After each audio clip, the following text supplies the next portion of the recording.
नमस्कार. प्रेग्नन्सीमध्ये अनिमिया टाळण्यासाठी फक्त लोहयुक्त आहार म्हणजेच आयर्न रिच फूड घेणं पुरेसं असतं का?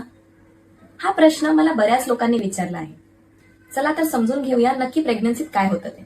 प्रेग्नन्सी दरम्यान आईच्या शरीराला स्वतःसाठी व तिच्या गर्भातील बाळासाठीही अतिरिक्त रक्त तयार करावं लागतं आणि बाळाच्या वाढीसाठी आयर्न मोठ्या प्रमाणात वापरलं जातं. त्यामुळे प्रेग्नन्सीमध्ये फक्त जेवणातून मिळणारं आयर्न 2 जीवांच्या गरजेसाठी पुरेसं नसतं.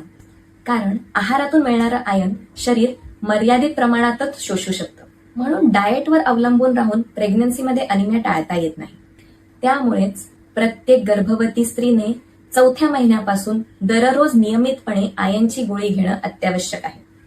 ही गोळी अनिमिया टाळते, गर्भातील बाळाचं वजन सुधारते, अवेळी प्रसूती म्हणजेच प्रीटर्म डिलिव्हरीचा धोका कमी करते. अजून एक महत्वाची गोष्ट, प्रसूती झाली म्हणजे आयर्नची गोळी बंद असं नाही. डिलिव्हरी नंतरही किमान 3 महिने तरी आयर्नची गोळी नियमितपणे घेणं गरजेचं आहे. कारण डिलिव्हरी दरम्यान रक्तस्राव होतं आणि आईचं शरीर पुन्हा सावरायला वेळ घेतं.